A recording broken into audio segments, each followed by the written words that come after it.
Good morning, dear student. Today we are studying the adrenal gland. Adrenal gland is a life-saving gland, or also called essential endocrine gland, because absence of these gland hormones, death can occur within 3 to 15 days. Functional anatomy: there are two adrenal glands on each of the upper pole of the each kidney. Because of the situation, adrenal glands are we called suprarenal glands. because kidney के ऊपर रहती है इसलिए suprarenal glands. Each gland is of 4 gram weight, which is a two distinct part. One is the adrenal cortex, another is the adrenal medulla. Adrenal cortex is the outer part, which is of 80% portion, while the adrenal medulla is a central portion having a 20% part.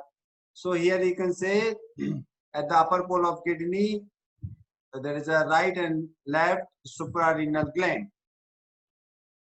Both the glands, the adrenal cortex and adrenal medulla, developmentally and functionally, these glands two separate glands. Adrenal cortex is developed from mesonephron and give rise to the renal tissue, while and they secrete the corticosteroids, while the adrenal medulla is developed from neural crest and give rise origin to the sympathetic nervous system, and its secretion we call catecholamines. So the adrenal cortex के secretion को corticosteroid, adrenal medulla के secretion को catecholamines कहते हैं. And the histology of the adrenal cortex is made up of 3 layers. One is zona granulosa, which secrete aldosterone hormone, zona fasciculata, which secrete cortisol hormone, and zona reticularius, which secrete mainly the androgen hormones. And very inner part, 20% portion, is the medulla, adrenal medulla, which secrete the catecholamines. Adrenocortical hormones are steroid in nature, so we call, hence the name given, corticosteroid. Based on their function, corticosteroid classified in 3 groups. One is called mineralocorticoids, which mainly act on the minerals. Glucocorticoids, which mainly act on glucose metabolism and try to increase the glucose level. And next is the sex hormone, adrenal sex hormones, we also call androgens. So synthesis of the adrenocortical hormones, as they are mainly the steroid in nature, so they are synthesized from the cholesterol. With the different steps, we synthesize the aldosterone. So how they transport? Mineralocorticoids are mainly transported with the plasma protein of globulin. This binding is very loose, but 50% are present in the free form. While the glucocorticoids, they are also transported by the specific protein called glucocorticoid binding globulins or transcortin, which is a 90%, 94% carrying the glucocorticoids and 6% they are in free form. Sex hormones, adrenal sex hormones are transported by the special plasma protein called sex hormone binding globulin. Now we will discuss separately with the each one by first starting with the mineralocorticoids. Mineralocorticoids mainly act on minerals like electrolytes, like particularly on sodium and potassium. So mineralocorticoids, there are 2 hormones, aldosterones and 11 deoxycorticosteroids. So mineralocorticoids are mainly secreted from the zona granulosa, as we have seen in the figure. What are the functions of mineralocorticoids? 90% of mineralocorticoid activity is provided by aldosterone. Aldosterone is very essential for life and it maintains the osmolarity and volume of VCF. So it is usually called life-saving hormone because its absence causes death within 3 days to 2 weeks. Aldosterone having a 3 important functions, as it increases the reabsorption of the sodium, excretion of the potassium, and secretion of the hydrogen ion into the renal tubule. So we discussed the absence of aldosterone. So aldosterone having a 3 major functions. One is the reabsorption of the sodium and from the renal tubules, excretion of the potassium and secretion of the hydrogen ion. So first we will see the action on sodium ion. So aldosterone act on DCT and convoluted ducts and increase the reabsorption of the sodium. So aldosterone increase the reabsorption of sodium. So when there is a hyposecretion, there is a less aldosterone secretion, than loss of sodium in the urine is only few.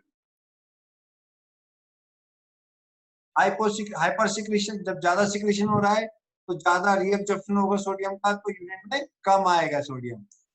And when there is a hyposecretion, loss of sodium through the urine is increases. That condition we call hypernatriuria. When there is a hypernatriuria, there is a water also secreted more, because एक sodium के साथ water भी जाता है. It proved that importance of aldosterone in regulation of the sodium ion concentration and osmolarity in the body. On extracellular fluid, action on ECF. When sodium are reabsorbed from the renal tubule, simultaneously water molecule is also absorbed. Water reabsorption is almost equal to the sodium reabsorption.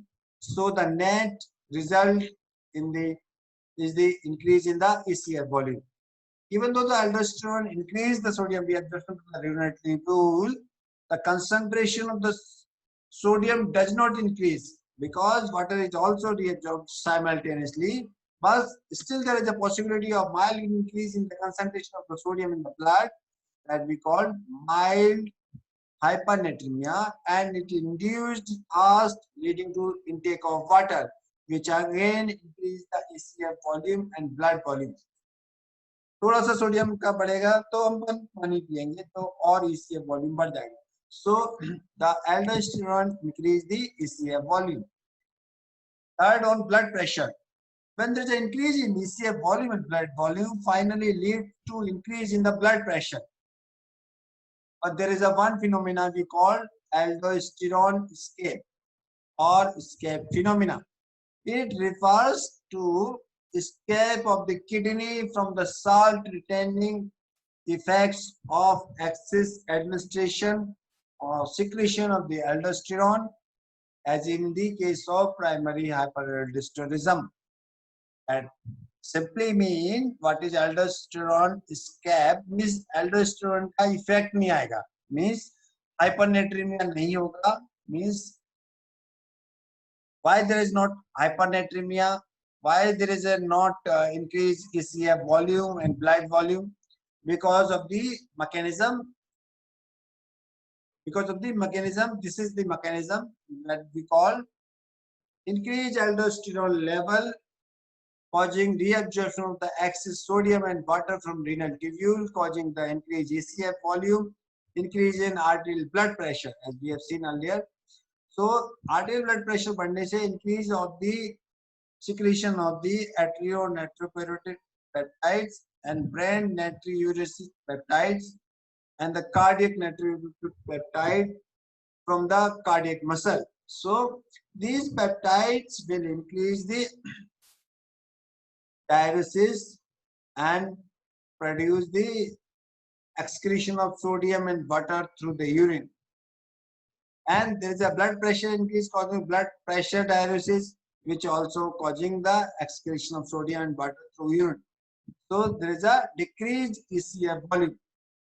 So even there is an increased aldosterone level either by the secretion from the gland or from the excess administration through the drugs, that will not cause the edema.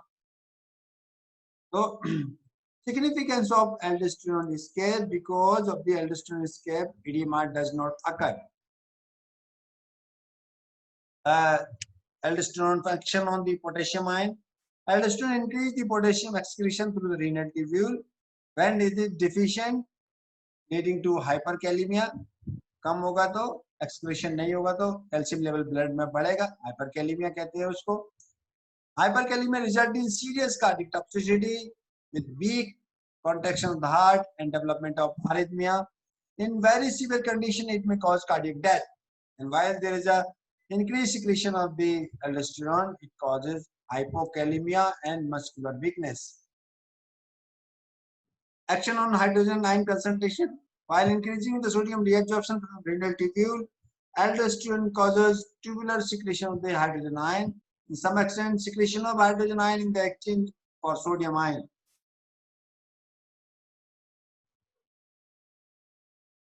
So hydrogen ion on sweat glands and salivary glands. Aldosterone has almost similar effects on glands on renal tubule. Sodium is reabsorbed from the sweat gland under the influence of aldosterone, and loss of sodium from the body is prevented. Same effect is shown on the saliva. On intestine, aldosterone, sodium absorption from the intestine, especially from the colon, prevent the loss of sodium through feces. Aldosterone deficiency leading to diarrhea with loss of sodium and water.